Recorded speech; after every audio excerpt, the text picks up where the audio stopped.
Assalamualaikum warahmatullahi wabarakatuh. Bismillahirrahmanirrahim. Bismillahirrahmanirrahim. Salam. Bismillahirrahmanirrahim. Hakim.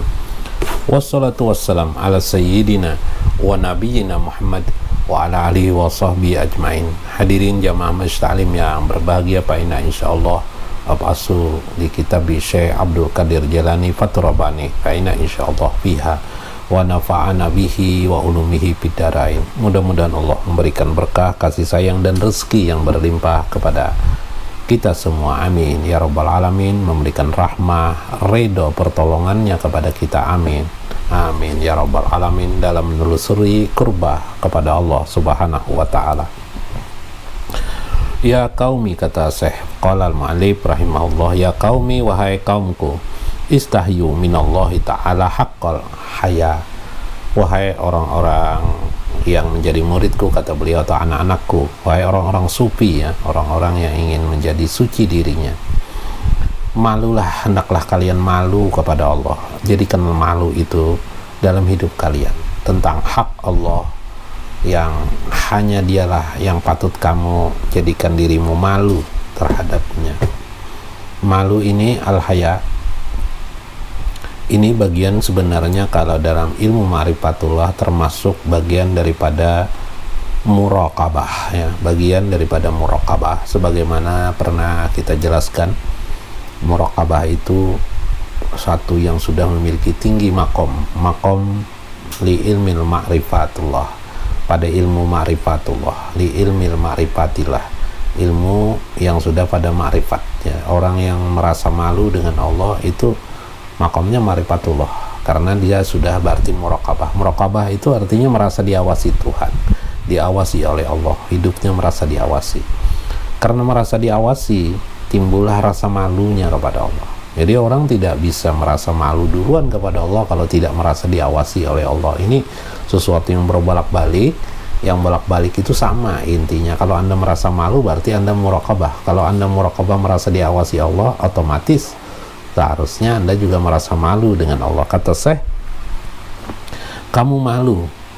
Malu apa wahai Tuan Syekh? Kalau dibuat pertanyaan seperti itu, la takfilu jamanakum, janganlah kalian itu lalai atas situasi, kondisi, keadaan dirimu. Wa yadi'u qadistaqiltum bijami'i ma la taquluna wa la ta'maluna wa la tadrikun. Yang dunia ini menyibukkan kalian. Qadistagaltum, yang menyibukkan kalian. Kalian sibuk dengan urusan-urusan bermacam ragam dalam hidup ini. Bijami'i ma la ta'kulun wa ta'mulun, apa yang kalian makan, apa yang kalian hayal kalian, la tadrikuna, kalian sendiri banyak sekali tidak dapat juga mencapainya. Menghayal jadi apa kita? Ayo, waktu kita sekolah kita menghayal punya pekerjaan yang mapan, punya istri yang cantik, punya tempat tinggal. Nyatanya sebagian kita tidak mencapai semua itu. Nyatanya apa? Nyatanya kadang-kadang sia-sia. Waktu kita mungkin menghayal jadi orang kaya, nyatanya kita tidak jadi orang kaya, tetap aja orang biasa-biasa saja. Ada pekerjaan sedikit, pekerjaan bisa hidup, ada kelebihan harta kita simpan, berhayal dengan menabung kita menjadi kaya. Nyatanya tabung-tabung juga tidak bisa melawan kehidupan dunia ini. Berapa sih yang bisa kita tabung? Ada pepatah katanya menabung itu pangkal kaya. Nyatanya tidak bisa kaya juga kita. Paling-paling tabungan itu hanya bisa menutupi, ya, keadaan-keadaan darurat kita, pada kenyataan. Nah, ternyata banyak sekali berlebih-lebihan. Andai dulu kita tidak menghayal-hayal begitu banyak, juga kita begini-begini aja juga. Maka waktu kita terbuang dengan hayalan, impian-impian yang bermacam ragam. Ketika kita menghayal punya istri yang cantik, nyatanya istri kita sekarang ya begitu-begitu aja. Semua wanita itu kan cantik, jadi ya istri kita cantik, tapi kadang-kadang tidak sesuai dengan keinginan kita. Begitu melihat TV ada artis-artis, wah cantik, artis daripada istri kita. Ini kan kasihan sekali, ya. Atau terbalik, ya, si perempuan menghayal punya suami bagaikan artis-artis, ternyata suaminya ya seperti itu aja. semua itu ternyata sia-sia saja banyak hal. Yang ianya adalah bagaimana kita bekerja, membuat penghidupan. Kerja itu juga bergantung sekali, rajin kerja keras. Kalau nilai pekerjaan itu rendah, ya hasilnya juga rendah ya. Maksud saya begitu ya. Saya minta maaf, saya harus memberikan contoh ya. Orang banting tulang ya, banting tulang, kerjanya seharian penuh dari pagi sampai sore. Nah, yang dibantingnya itu ternyata dia hanya menghasilkan nilai uang ya mungkin 50.000 rupiah satu hari. Padahal dia bekerja siang dan malam, atau siang ya, bekerja sepanjang siang dengan peluh keringatnya. Ada orang yang bekerja 1 jam tapi menghasilkan 1 juta, satu hari 1 juta misalnya gitu. Sudah berbeda dah. Kenapa? Ya nyatanya tadi itu kerja keras tidak bisa mengimbangi keadaan-keadaan yang lain, yaitu keberuntungan bagi orang-orang tertentu. Ini ada apa dalam hidup ini? Karena itu patutlah kita malu kepada Allah. Malunya itu apa? Kita ternyata sombong pada diri kita. Sombongnya apa? Karena kita tidak malu kepada Allah. Apa? Kita merasa bahwa kekuatan kita, diri kita itu hebat, bisa mencapai apa yang kita inginkan dari kekuatan tubuh kita. Kita merasa kudrah diri kita, kuasa kita, sehingga kita amat jarang mengucap kalimat la haula wala quwata illa billah. Padahal yang menentukan kekayaan dan nikmat yang banyak itu adalah Allah. Itu harus kita yakini dalam hidup kita. Kita yakini dalam, ditasdikkan di dalam hati. Jangan sekedar di akal saja, tapi kita tidak tasdikkan di dalam hati. Orang-orang sufi mentasdikkan di dalam hati bahwa pemberi rezeki itu adalah Allah Subhanahu wa ta'ala. Pemberi nikmat itu Allah Subhanahu wa ta'ala. Diyakinkan betul, sehingga ketika dia bekerja menghadapi kehidupan dunia, dia menyadari keadaan itu, di pikirannya, di jiwanya menyadari keadaan itu yang dimaksudkan, agar selalu pandai bersyukur kepada Allah dan bersabar atas keadaan-keadaan yang diperoleh, sehingga bisa memahami ridho kepada Allah Subhanahu wa ta'ala. Nah, nyatanya begitu saja, makan kita juga begitu. Bahkan ketika kita jadi kaya, sudah sekarang jadi kaya, nyatanya kita makan juga ya nasi seperti orang, tidur juga kita seperti orang, sama, tidak ada beda. Ternyata yang ada yang di hadapan kita hanyalah kulit yang kita rasakan. Kesusahan itu karena pikiran kita. Susah dan senang ternyata pikiran kita juga. Ketika kita melihat itu jelek di sekitar kita, harta benda yang kita lihat ini terasa jelek, maka jadilah jelek anggapan kita. Dan kita pun merasa siksa terhadapnya. Ketika kita melihat itu bagus dalam pikiran kita, maka kita menjadi nyaman dan nikmat pada diri kita. Akhirnya kita terbolak-balik sebegitu saja. Itulah dunia, kata Syekh Abdul Qadir Jailani. Dan kalian disibukkan dengan urusan-urusan pikiran kalian, seolah-olah kalian itu benar, pintar, tapi nyatanya juga kalian tidak bisa melawan takdir Allah. Nyatanya kalian tidak bisa melawan. Karena itu bekerja, berbuat sesuatu seberapa bisa kita lakukan, kemudian kembali kepada Allah, mengingat Allah, memperbanyak untuk menyiapkan hari akhirat kita. Ini kata beliau, watabnuna ma la taskunun, kalian membangun suatu bangunan tapi kalian tidak dapat menikmati, kalian juga tidak tenang.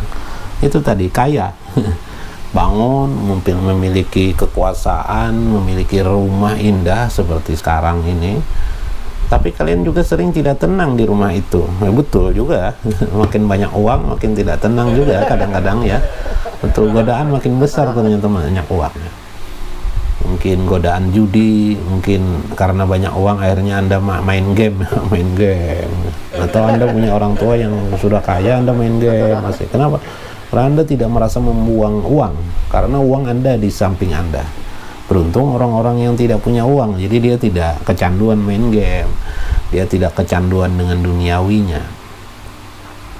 Orang-orang kaya juga disibukkan dengan uang. Setelah uang itu dapat, sibuk lagi dia memilih kendaraan mana yang cocok baginya, memilih mobil mana yang paling cocok baginya, apa yang dia harus makan di tempat, di warung, di restoran mana. Dia tidak perlu warung, dia mungkin cari restoran. Kalau di warung dia malu karena dia banyak uang gitu.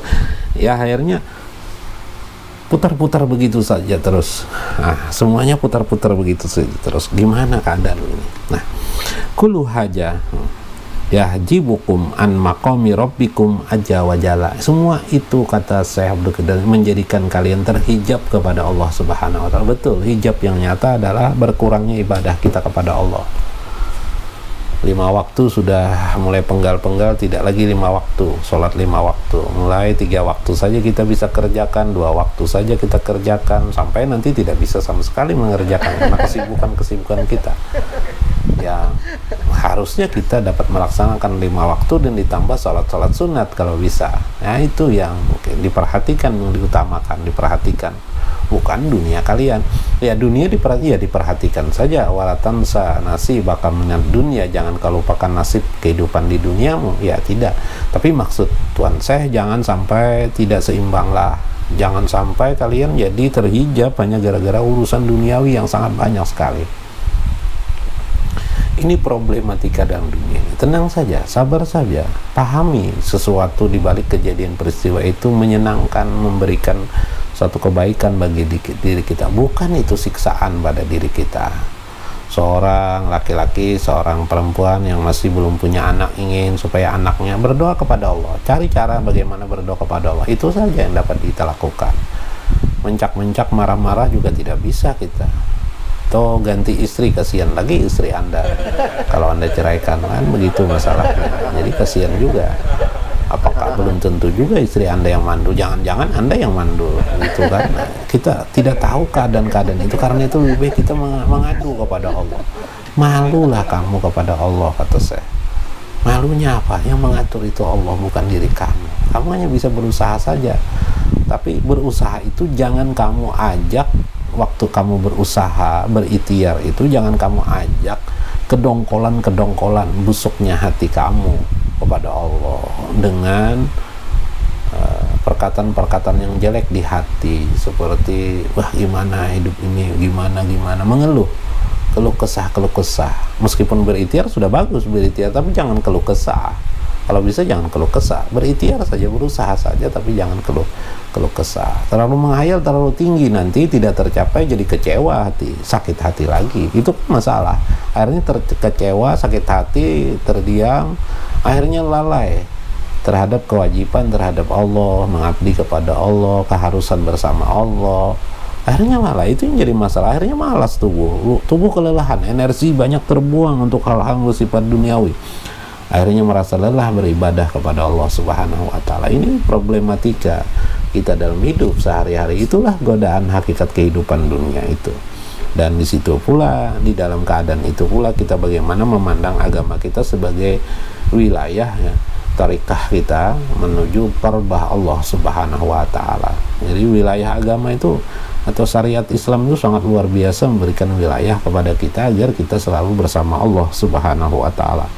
Maka semua itu menghijab kalian an maqami rabbikum, tentang kedudukan kalian di sisi Allah. Karena itu yaktimu zikrullahi ta'ala, tutuplah semua itu dengan cara memperbanyak zikir kepada Allah Subhanahu wa taala fi qulubil arifin au kama fihi qulubil arifin, sebagaimana hati orang-orang arif billah kepada Allah Subhanahu wa taala, yang mereka itu biasa selalu membiasakan diri mereka ingat kepada Allah Subhanahu wa taala. Nah, ini bagaimana orang-orang arif itu mengingat Allah sehingga mereka merasa malu dengan apa-apa. Ketika mereka berbuat terlalu berlebihan, mereka timbullah rasa malu mereka kepada Allah Subhanahu wa taala. Ini penting sekali, bagaimana rasa malu itu bisa kita timbulkan dalam diri kita. Mudah-mudahan bermanfaat. Ini sebuah makom yang mungkin kita tidak bisa mencapai, paling tidak kita belajar malu kepada Allah ketika kita sudah melakukan perbuatan yang berlebih-lebihan dalam hidup ini.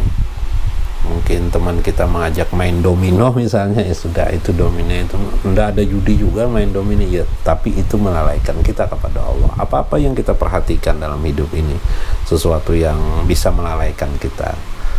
Main media sosial, mungkin sekarang zaman milenial, anak-anak kita atau sepantar kita, sehidup kita suka milenial kehidupan yang bisa di media sosial. Cari yang bermanfaat, yang mendengarkan ceramah agama, mendengarkan ceramah sesuatu yang menjadikan kita kembali kepada hati nurani kita.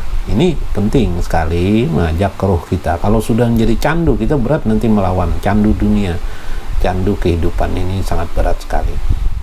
Berdoa demi berdoa, ulangi doa itu mukarraran, kata Rasulullah.